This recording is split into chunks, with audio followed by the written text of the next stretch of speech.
Decía un texto musulmán precioso que dice, el camino es de un solo paso, salir de sí mismo. Lo que podamos concebir de Dios, lo que pensamos sobre Dios, démonos cuenta que son construcciones humanas. La raíz misma del cristianismo está esa no dualidad. Ir a lo más hondo en la espiritualidad no es algo reservado a unos pocos.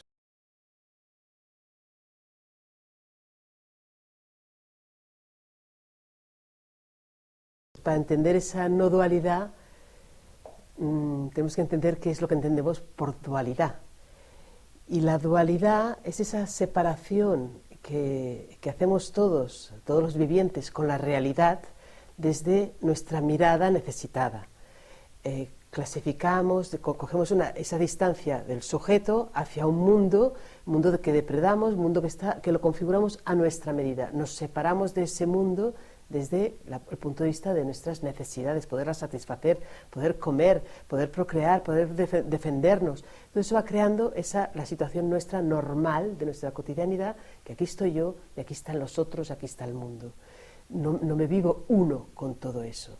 Entonces los maestros, esos de sabiduría, hindúes y occidentales también, en la tradición cristiana también hay, insisten en que si silenciamos nuestro aspecto de deseo, de proyectar nuestras necesidades, si realmente sabemos poner al yo en su sitio para que cumpla con sus funciones cuando lo necesitamos, pero que no veamos la realidad como nos la pinta nuestro yo, sino que ese yo y su mirada la podemos dejar a ratitos al lado, nuestra experiencia es de unión con todo, es de que aquí no hay dos, es que en toda la realidad es una vivencia, se puede tener una experiencia de la vida y de la existencia, de que aquí hay una plenitud que todo lo abarca, que todo lo es, una presencia que está en todo, que lo es todo, que somos como parte de ese único existir, misterioso, inefable, pleno,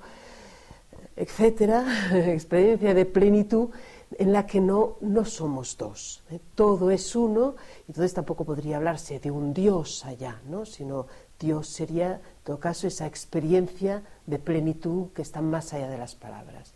Eso sería la no dualidad. No, la tradición cristiana también viene de lejos, nos ha llegado quizás más desde Oriente ahora, porque como lo hablan en categorías más, podríamos decir, más laicas o más filosóficas, lo acepta o se acerca a esa visión no dual un público más amplio, da igual si es creyente o no creyente de alguna religión, ¿no? Es un tipo de lenguaje o de manera de hablar el que nos llega de Oriente que al no estar específicamente ligado a ninguna creencia entra más fácil, pero está tocando una experiencia que es la experiencia básica de toda la mística. Y entonces en toda la espiritualidad cristiana eso está también en la raíz y tenemos grandes maestros de esa no dualidad desde la patrística, desde Clemente de Alejandría, desde Dionisio el Areopagita, cualquiera de ellos, pero podríamos decir que es la experiencia de toda la mística, el sentirse uno con Dios, uno con el uno, que solo Él existe, que Él lo es todo. En el ámbito cristiano va con esas categorías más expresado como esa presencia única o realidad única del Dios que todo lo es, ¿no? Y que entonces siento esa dualidad cuando en mí reconozco ese ser de Dios en mí. Entonces rompo la frontera con todo y reconozco a todos como hermanos, ¿no? Podemos decir ejemplos de autores, aparte del que trataremos esta semana en el curso, la nube del no saber, es que básicamente su propuesta es esa propuesta de silenciar todo lo que nos está separando. Bueno, podemos luego ir entrando más en el texto de la nube, a ver cómo lo plantea. Pero es un texto que está precisamente enseñando a eso, a no quedarnos en nuestros conceptos que nos separan. Callemos todo lo que nos separa y veamos, abramos los ojos y el corazón a la única realidad que existe.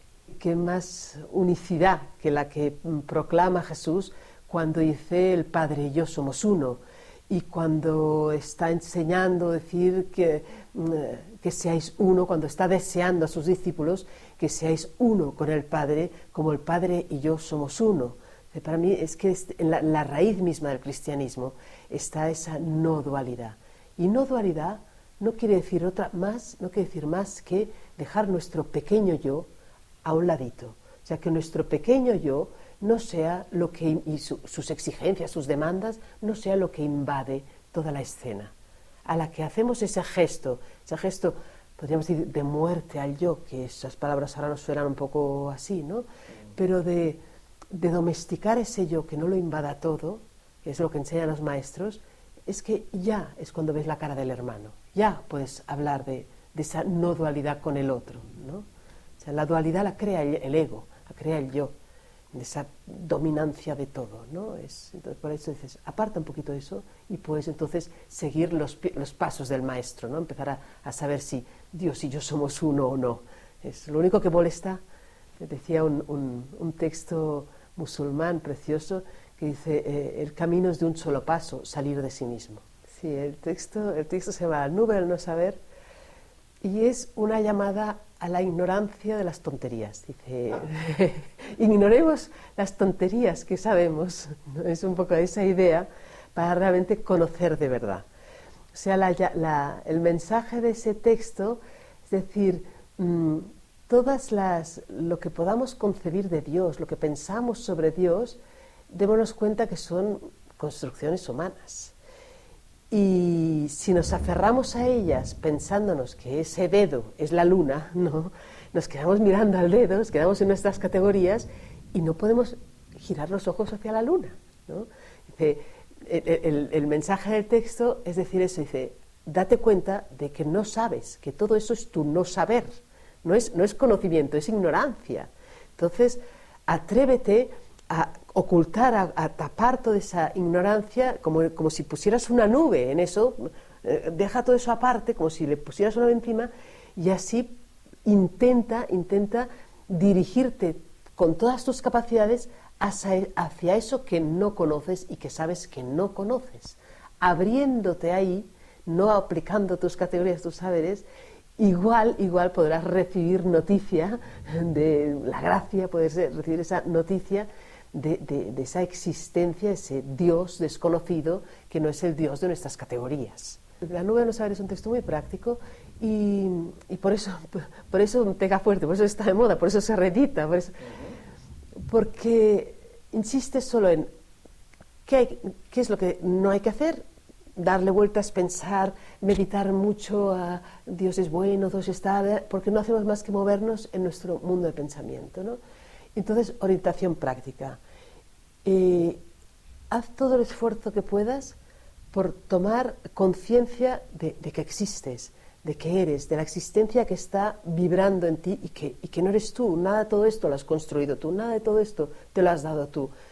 Todo es don, nota esa existencia y en ese sentir lo más hondamente que puedas el hecho mismo de existir, intenta dirigir toda tu atención hacia esa plenitud que es, ¿no? Y dirigiendo para que la mente no divague, para que la mente no se pierda, concentra todo ese impulso de intentar abrirte a eso que no conoces a través de alguna palabra que sea muy significativa, ¿no? La palabra Dios, o la palabra amor, o la palabra es, que toda tu mente no quede en blanco. No es dejar la mente en blanco, sino saber. Es como procurar dejarla lúcidamente abierta más allá de nuestros conceptos. Y para ayudarnos, diciendo, llénala de todo el contenido que pueda verter esa palabra amor, o la palabra es, o la palabra Dios, que cada uno dice, elija la palabra que durante una temporada una, después otra. Pero en ese sentido es muy práctico, es decir, no pienses y más que no pienses, no estés dándole vueltas ni a lo que pensamos de Dios, ni tampoco a darle vueltas a nuestro yo. Si he hecho mal, he dejado de hacer mal, o sea, este tipo de oración de irle dando vueltas a nuestros errores y más vueltas a nuestros errores, porque dice ahí no hacemos más que darnos importancia. Estamos permanentemente escuchándonos. Cuando estamos tanto dando vueltas a si nos hemos equivocado, no hacemos más que quedarnos dándole vueltas a nuestro pequeño yo y no salimos de ahí y no hacemos más que al final autocompadecernos, ¿no? él también insiste, si ves que esta práctica te endurece, si ves que realmente, sobre todo, que te endurece y que no te está sirviendo para amar más, para realmente interesarte más, déjala, no será tu momento, no debe ser lo que a ti te puede servir, ¿no? Pero, insiste también, ¿no?, en sí misma no es una práctica, o sea, ir a lo más hondo en la espiritualidad no es algo reservado a unos pocos. Eso es un ofrecimiento, insiste mucho, es una oferta a todo el mundo. No hay personas que puedan dedicarse a líneas más espirituales y otros que no, pobrecitos, se tienen que quedar repitiendo 4 oraciones vocales. No. Yo creo que lo interesante del texto es ver que esa crítica también se la hacían a él en el siglo XIV, al autor, ¿no? Porque se va defendiendo. Me dicen que esto es muy extraño, me dicen que esto es novedoso, me dicen que esto no es lo... y que es complicado. Dice, no, si esto es la raíz misma de nuestra fe, es la raíz misma de la enseñanza de Jesús, está en la base, está en el inicio. Lo que pasa es que al revés, normalmente complicamos el seguimiento a base de muchos rituales, muchas oraciones, muchas obligaciones, ¿no? Y volvamos a la simplicidad más absoluta, ¿no? Y yo creo, y él insiste, y no lo estoy diciendo yo, lo encontramos en los maestros, siempre hace referencia al texto de Dionisio, un texto del siglo V, que también está enseñando lo mismo, ¿no? Y después vemos que los místicos posteriores, Teresa, Maestro Eckhart, Juan de la Cruz, van haciendo referencia al autor de la nube y a Dionisio, ¿no?, para decir, no lo estamos inventando, cada místico tiene que volver a insistir. Y lo bueno, yo creo que lo bueno de los auténticos místicos, sea el autor de la nube, sea San Juan de la Cruz o cualquiera de ellos, es que siempre insisten en eso, en que no es una invitación a unos pocos. Son desde fuera, desde los no practicantes de esas vías, creo que son los que dan esa más sensación de que son cosas muy complicadas, ¿no? Y que lo fácil es ir a misa los domingos y ya está, y ahí estamos, y ahí ya está, ¿no? Y no, la invitación es mucho más interesante, mucho más plena, mucho más que no cumplir 4 cosas, es transformación de todos nosotros en hijos de Dios, y ahí está la invitación desde el inicio del cristianismo, ¿no? Sí, es verdad que se asocia mucho esas prácticas, sobre todo si son, todavía más si vienen de Oriente, pero también se dice lo mismo de las monjas de clausura, cuando se piensa que ellos si se apartan del mundo, si nos interesan, si pueden ser prácticas que en sí mismen, encierren, no sé qué, ¿no? Y vemos que en cualquiera de ellos va insistiendo en que eso, si no te lleva más amor, es que algo está fallando ahí, ¿no? Entonces yo creo, Nisargadatta tiene un texto muy bello y así no lo sabré repetir muy bien ahora, pero viene a decir eso, ¿no? Esa vía de unidad es eso, que todo aliento sea mi aliento, todo deseo sea mi deseo, todo sufriendo. Si yo me siento, o sea, si realmente yo rompo lo que me separa con el otro, yo rompo lo que me separa con la realidad, si yo realmente siento esa unión plena con todo, si voy haciendo ese camino hacia ahí, es que necesariamente el sufrimiento de cualquiera es mi sufrimiento, el gozo de cualquiera es mi gozo, me siento comprometido con esa realidad, ¿no? En cambio, si vemos que nuestra práctica sea la práctica tradicional de nuestras oraciones y nuestras misas, o sean los silencios más silenciosos en el plan que queramos y siguiendo el sistema que queramos, si realmente nos endurecen, nos hacen sentirnos por encima de los demás o desinteresarnos de lo que está sucediendo, de lo que tenemos alrededor, dices, y solo pensar que ya tendré el premio en otra vida, o donde no sé, ¿no? Yo creo que eso no se puede achacar, esos buenos o malos resultados, a ningún sistema ni método. Cualquiera de ellos, cualquier vía espiritual ha servido para realmente provocar ayudar a gente a vaciarse de sí mismos, a apartar ese yo que todo lo incordia y a sentirse realmente ayudando a todos, interesado por todos, o esos mismos ejercicios, esas mismas vías, esos mismos maestros para otros les han encerrado, les han llenado de orgullo. La culpa no está en en el sistema o en la vía o en las palabras de los maestros. La culpa está en cómo uno está atascado en su yo y utiliza lo que sea para engrandecerse o para al revés, ¿no? para dejarse a un lado y crecer hacia todo.